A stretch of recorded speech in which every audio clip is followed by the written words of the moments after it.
GP, what's poppin'? How y'all doing? Hi guys. For those of you who don't know me, my name is Brenda Palmer, and I am the Director of Communications and Experiences. And I am excited that I get to share the word with you this morning. Y'all ready? All right, say this for me. Say, Jesus, I will make room for you. All right, you said it, I didn't, so, all right. Okay, so, I got a story for y'all. So, back in January, I had COVID. Unfortunately, it was my second battle with it, but I won. As you can see, I'm here. All right, and so Pastor John and Pastor Ann dropped a couple of things off at my house, and it was a lot of stuff, okay? I'm just setting this. This is a judgment-free zone. I don't feel convinced. It's okay. It's all right. It's all right. It's all right. It's all right. So in those things that they gave me was a plant. Okay, so they gave me a plant. I don't know why they gave me a plant, and I was fighting for my life. Like, who got time to take care of a plant? Okay, so I get the plant. I sit it on my counter, and I just, go back to trying to beat COVID. So, some weeks pass. I get back to work, and I happen to ask Pastor Ann, I'm like, that plant that you gave me, was it real? And she's like, I was like, it was fake, right? She's like, no, Brenda, it was real. I was wrong because I thought it was fake. And this is what happened to the plant. This is what happened to it. Okay, in my defense, right, the way that the plant was sitting on the counter, and when I would walk past it, it looked alive. It was all still green on one side. Before it got to this part, it was green. I promise you it was. When I asked if it was real, it was still green. I got the plant today. I don't know why I still have the plant, but I have it. I wanted to bring it to y'all. It got a little. This is bad. This is bad. Here's what I don't understand. Why she would, but wait, it's some green. Look. No, it is. I'm looking at the green. Sorry, I'm gonna sit this right here. Backstory, when I first started working here, they gave me 3 plants and they all died. I don't know why they keep giving me plants. I don't have a green thumb. I don't. It's not for me. It takes time. You gotta put this plant in the right environment. You gotta be intentional. You gotta water it. You gotta check on it. Some people talk to them. Like my dad, he got a green thumb. He talks to the plants. He sprays them. He's like, hey, how you? I don't got time for that. I don't have time for that. And while all of y'all are looking at me, judging me, I see your eyes. I see how you're judging me. You're looking at this plant. This can also be a reflection of our spiritual lives.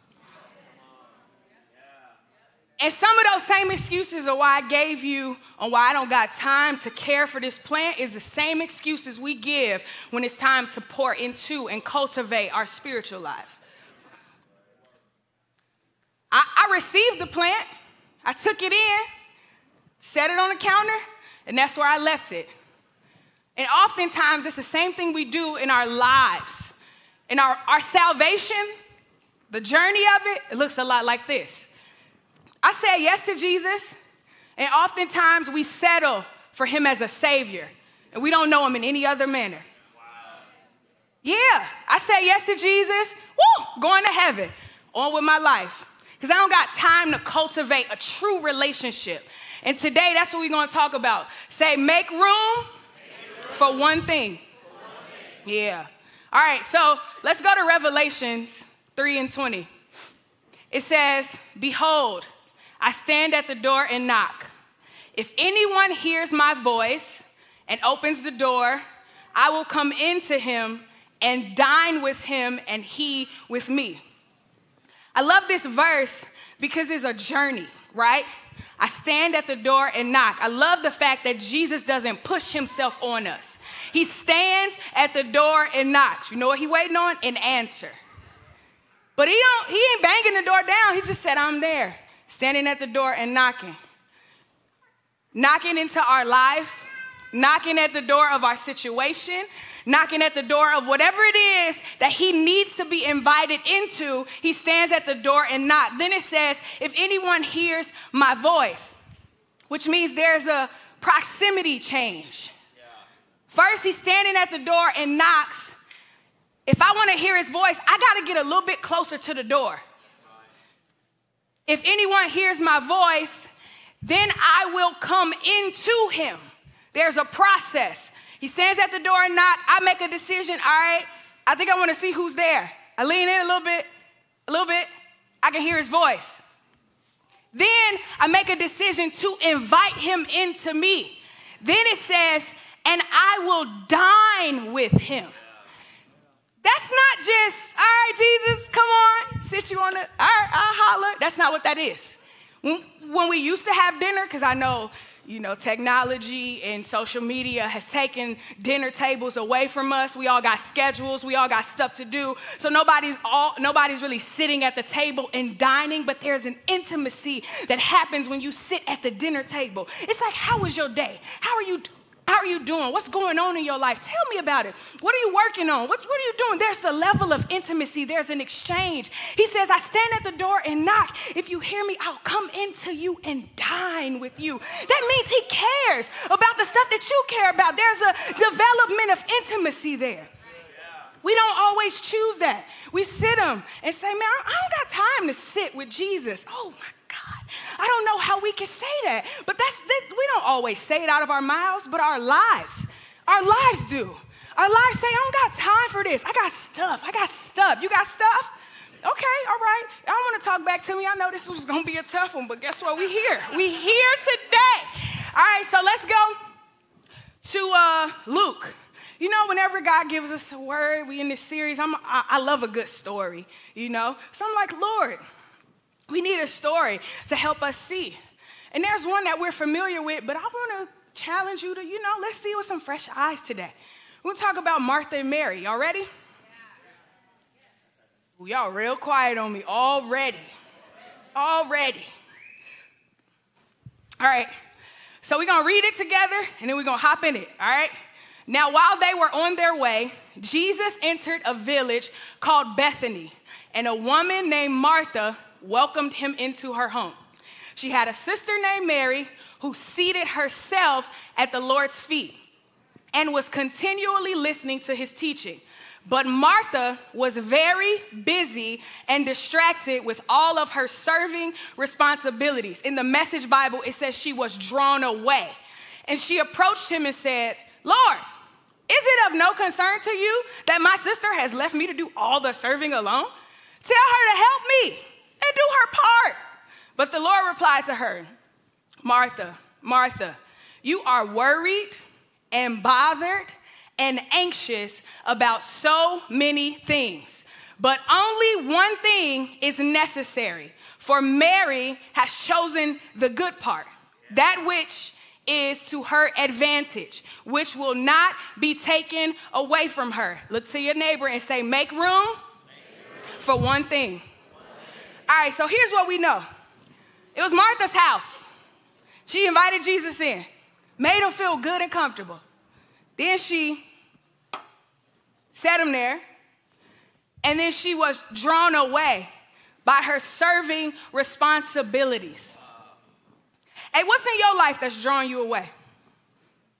You make a decision to follow Jesus, and when we first get saved, we first encounter Jesus, we like, whoo, all in. First one to church, first one on the front row. I want to serve on all the teams. I want to be in all the groups, and then we are drawn away. We still doing the same things, but it says she was drawn away by her serving responsibilities. What I paid attention to is that she called it a responsibility and not a privilege. When I serve God, it's a privilege when he's attached to it. When he's not attached to it, it's a responsibility. So here we have a picture of Martha who has invited Jesus in. We got a picture of us. We've invited Jesus in, but then we're drawn away from the very thing that's supposed to draw us to him. When you commit to serve Jesus, and let me help you, it's not just serving responsibilities in church. It's your job. It's what you called to. It's your purpose. It's your children. It's your family. Whatever that is, it draws you away from God when he's not connected to it. So here's where Martha missed it. She's doing the right thing, but at the wrong time. The thing that she's doing is supposed to draw her into a moment with Jesus, and she forsakes the moment with Jesus to do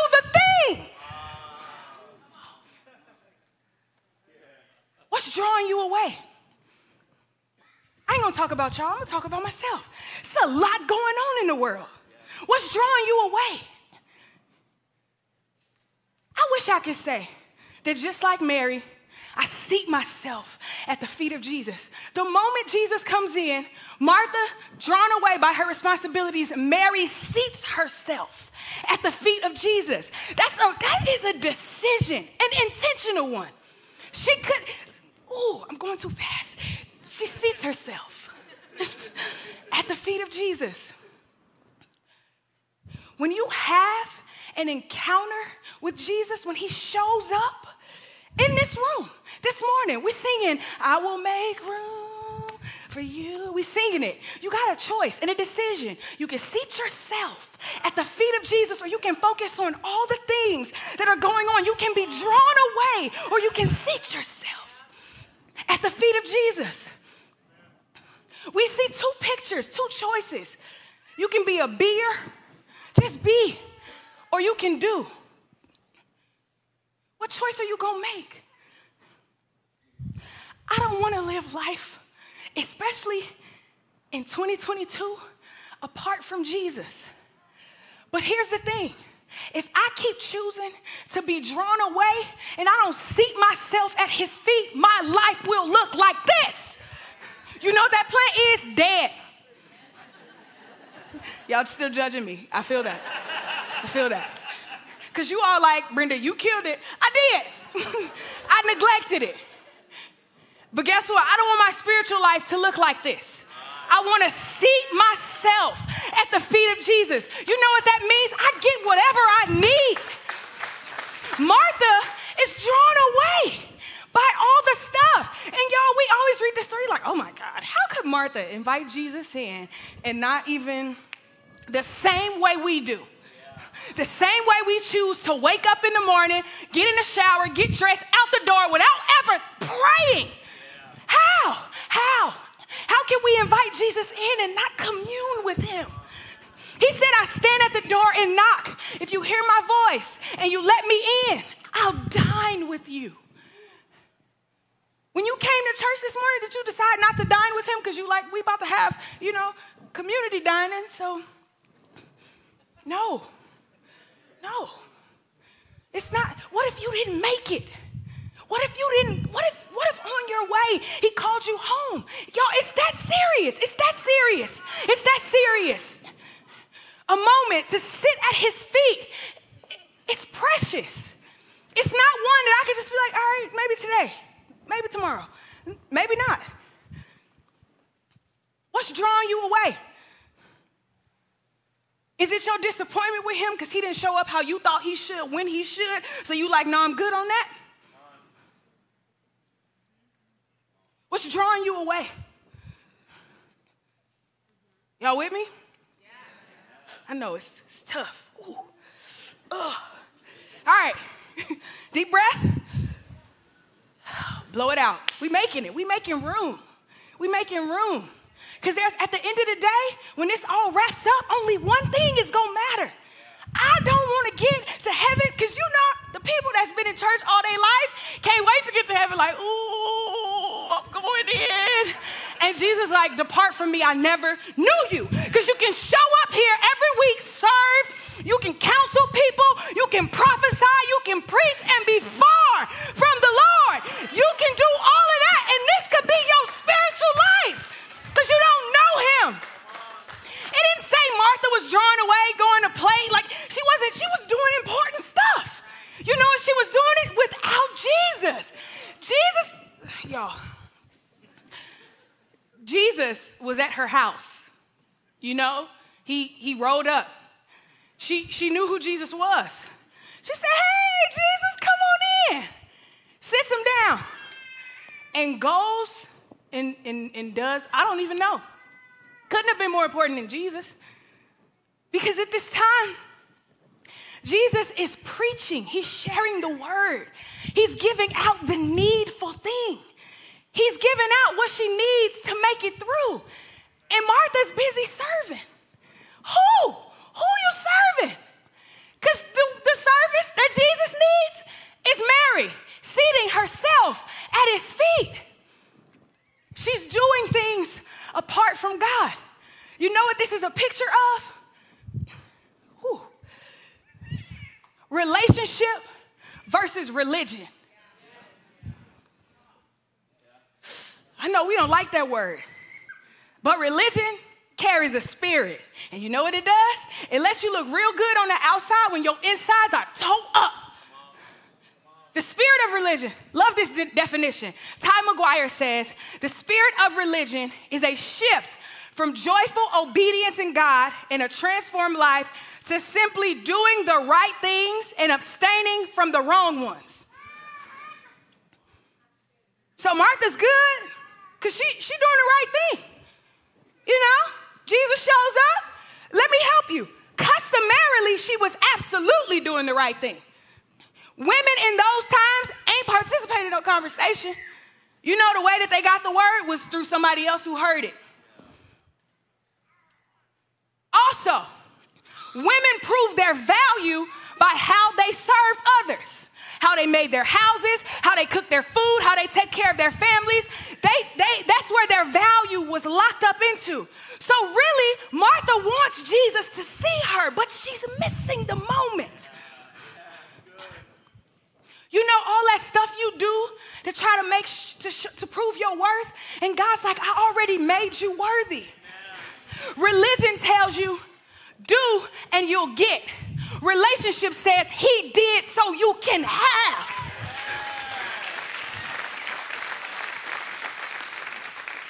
I know this. We all at some point struggle with the spirit of unworthiness. I talk about myself because y'all want to sit here and look at me like I'm crazy. So I'll tell y'all my business. I will. I didn't plan on it, but here we are. All right, so hi, my name is Brenda, and I am a recovering perfectionist. All right? I hate to mess up. Like, I hate to get it wrong. I promise you if I get it wrong, I'm like 10 weeks in, I bet you ain't gonna never miss it again. Like, I hate it. And that don't make sense. We gonna mess up. We gonna make mistakes. What are we doing? We're not perfect. So one day I asked God, I'm like, dang, God, like, why is this hitting me so hard? Why can't I move on?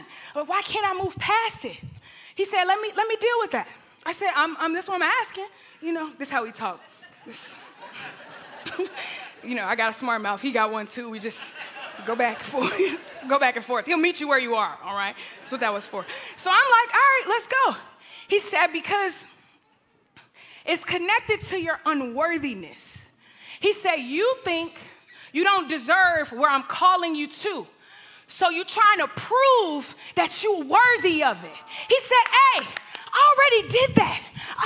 It says, before you were formed in your mother's womb, I knew you. At that point, he called me. So there's nothing I could do to earn where he's calling me to be. There's nothing I can do to mess it up. But once I rest and seat myself at his feet, I recognize that it is through him I'm empowered to walk out what he called me to do. It is your unworthiness that brings glory to God. It's because you shouldn't have been. It's because you toe up. It's because you failed. When he puts his grace on that, man, he changes lives. And then he lets the next person know that you can never do anything to change his mind about you too. He loves you. Romans says nothing can separate you from the love of God. His love chose you.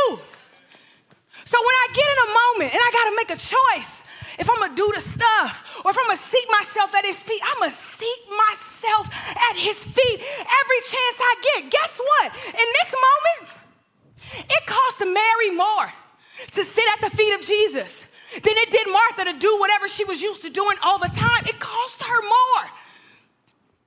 It was out of tradition for a woman to sit at the feet of a man and listen to what he said. But Mary said, I don't care what it costs me. I'm going to sit at the feet of Jesus. And if we don't adopt that heart, we're going to be messed up. If we don't adopt that heart, that nothing else matters but being at the feet of Jesus. I know they told you it was your career and it was your status and it was your political beliefs. I know they told you that stuff matters, but it doesn't. Make room for one thing, an encounter with Jesus. It's what changes and shifts your life inside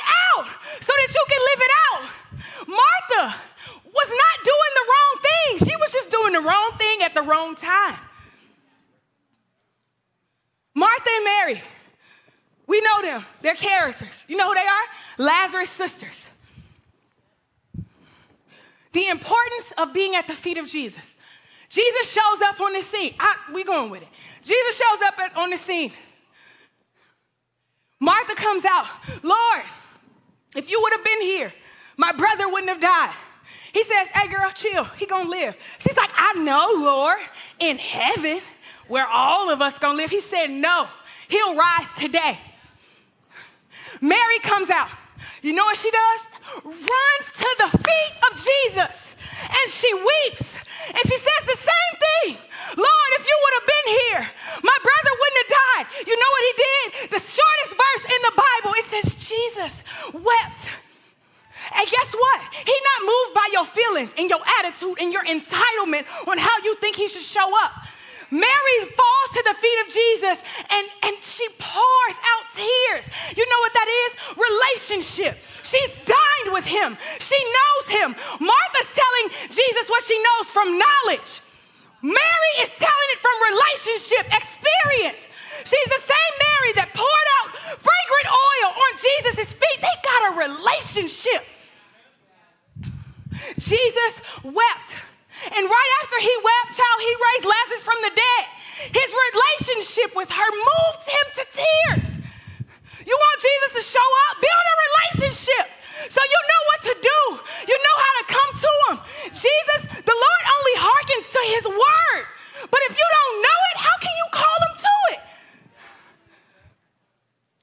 How can I say, Lord, you said, without knowing what he said? I'm going to help you. I'm make it a little practical for you.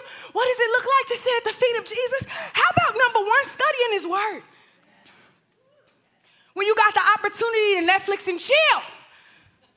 Yeah, I said it.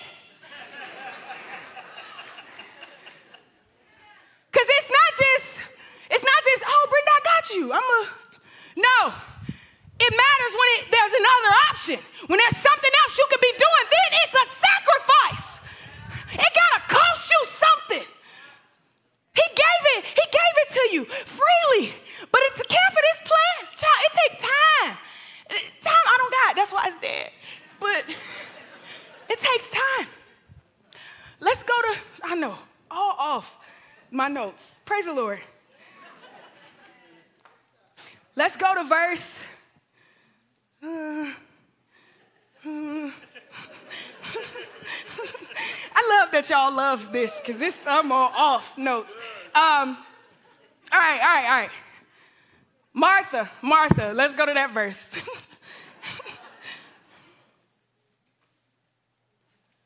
Ooh.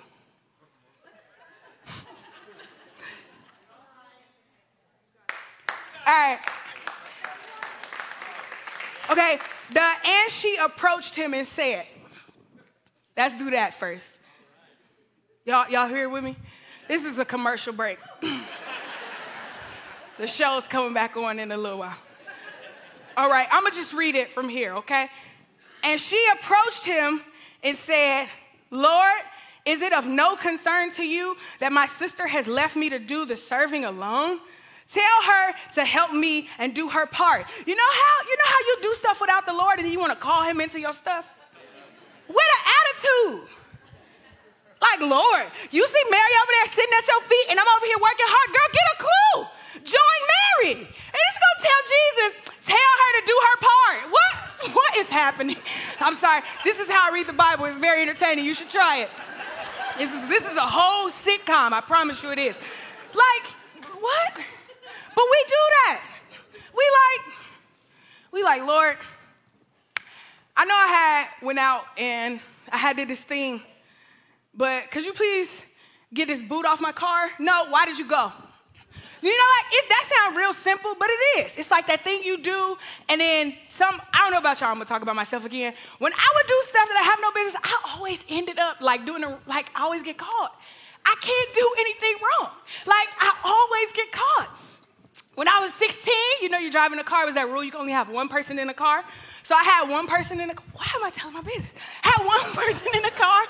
And then I was like dating, and I had my boyfriend too, but it was like, all right, we're gonna go to the movies. Y'all, my battery died. I left my lights on.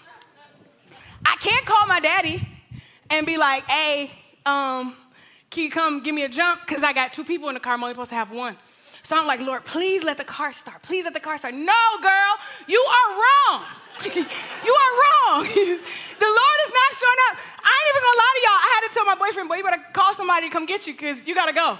And you need to be gone by the time my daddy get here because I don't know what to tell you. I'm gonna be like, oh my God, I don't even know him.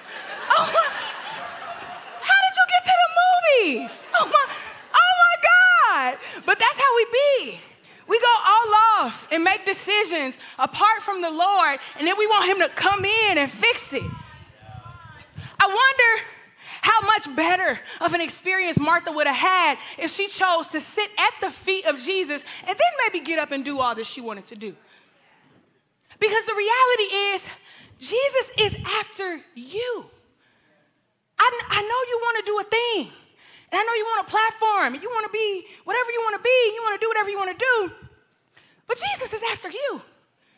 When life goes wrong, because let me tell you, you know, Mary seated herself. Most of us, life throws us at his feet. We know how to sit there and get what we need when stuff is going wrong. Oh, Lord, what are we going to do? Now, I mean all night prayers. All night prayers. You said, wake up at 3. I got you, Lord, because I really need you to move. I really need you to move. I wonder what it would be if you started there. And stop treating him like a 911 call. He's not that. He's not just there when you are in the time of trouble. He will show up because that's grace. And that's the kind of God we have. But I wonder if we stop treating him like a side chick. Might have been a little too far, sorry. But y'all know what I was trying to say. You know what I was trying to say. You know? Because it's not the main thing. It's only when I need it. It's only when when I can't figure it out on my own. Martha couldn't figure out on her own why Mary was at his feet, so she asked Jesus to be involved. Instead of saying, hey, Jesus, should I sit at your feet too? She wants Jesus to come and fix it. Stop trying to ask him, what if he treated you like you treat him? What if he only spent time with you the amount of time that you spend with him right now? What if you decided to wake up and he said, suck your breath up and didn't let you breathe because he didn't have time? I know, deep breath, come on. Blow it out, it's good. We making room, I know, y'all don't know where I'm at. All right, she asked Jesus all of these things, right? But the Lord replied to her, Martha, Martha. I started digging a little bit deeper because I wanted to know why he said her name twice. He didn't just say, like, and in other versions too, it says Martha, dear Martha. It still says it twice. So I started doing research and I paid attention to something. When Jesus or the Lord says a person's name in the Bible 2 times, it's right before a moment of elevation or a shift. Something in their life changes. Y'all didn't believe me, but I got you. Genesis 22:11. Right before Abraham is about to kill his promise, the Lord says, Abraham, Abraham. And then he goes on to say, because of your obedience, I'll give you descendants to number the stars. Child, it's us. Hey, how y'all doing? We all in this room. Genesis 46:2, Jacob has a vision. The Lord says, Jacob, Jacob. Right after that, he says, go to Egypt and I'll make your tribe a great nation. He went from having 12 sons to 12 tribes, elevation. Exodus 3 and 4. You know that burning bush, the thing that was burning but wasn't catching fire? Moses. He goes from tending sheep to a deliverer of a nation. Samuel. The Lord calls him a couple times, but not until the last time does he say, Samuel, Samuel. He says, speak, Lord, your servant is listening. He goes from being a little boy serving the priest to being one of the most prolific prophets. And Martha. Oh, no. It almost got me. God is calling Martha higher. What Mary was getting at his feet, God gave it to her in her mind. He said, Martha, Martha. He's calling her up. You know what he's doing? He's calling her out of religion into relationship. He said, I know you don't get it, but I'm going to help you understand it. He says, you're worried and you're bothered and you're anxious. But Mary, only this one thing is necessary. You know what this one thing is? Relationship. I know, Martha, you used to doing all the stuff, and you got to make it make sense, and you got to do all the things. You got to serve. You got to show your worth. You got to find value in all of it. But only this one thing is necessary. It's a relationship with Jesus.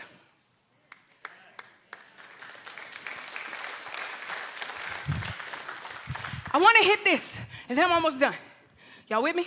Yeah. All right. So he says, you are worried and bothered and anxious. Now, worried, being bothered, frosted. Pastor Aaron gave us 75 words for bothered last week. I am too done. And anxious.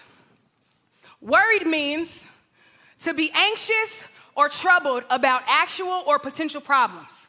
Bothered is to be concerned about something. Anxious is experiencing worry, unease, or nervousness, typically about an imminent event or something with an uncertain outcome. Martha, drawn away by her worry, by being bothered, and by her anxiety. Those three things are not fruit of the Spirit. You know what that means? Martha was disconnected from the vine. So all that serving responsibilities that she's doing it without Jesus, which is why she's worried and bothered and anxious. Not just Martha, us too.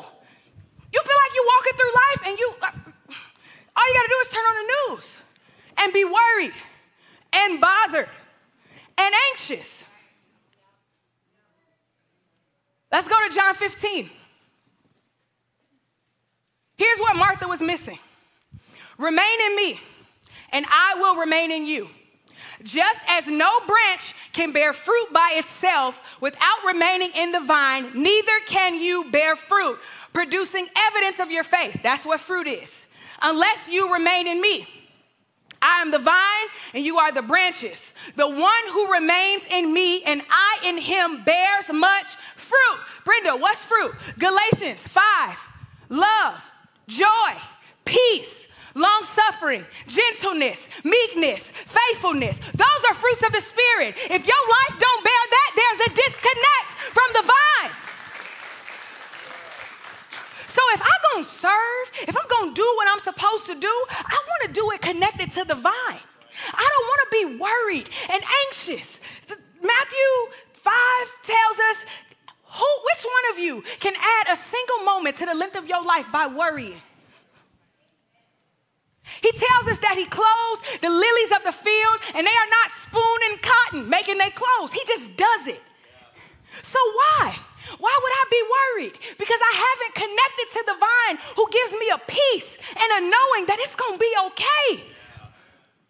And let me hit anxiety for a minute. Y'all got time? All right, cool. I was going to do it anyway, but thank you for your permission. All right, so the Lord gave me this revelation about anxiety. So people like scientists, doctors, whether they believe or not, how they're treating anxiety is with your breathing. They'll tell you to take a deep breath. You know, in Genesis, when God created human beings, you know what he did? He breathed. life into them, the ruach of God. So I want to challenge you with this anxiety thing. Keep going with that breathing thing, because you know what it does? It reminds your body who's in control.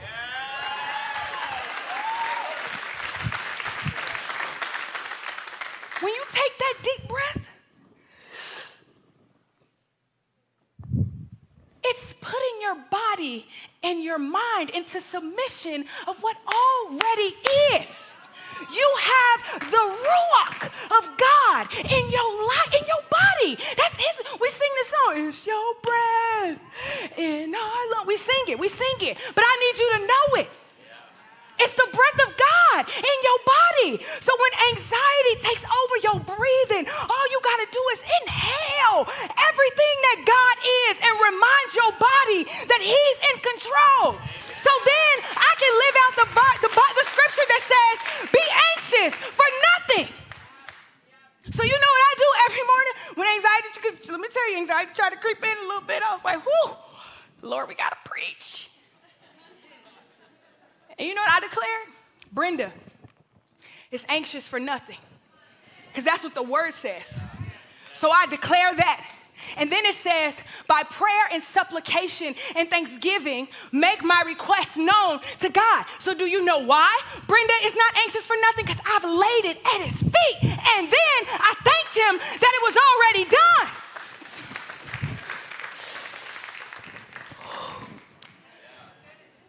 Every time anxiety tries to creep up at your door, you reminded who's in control.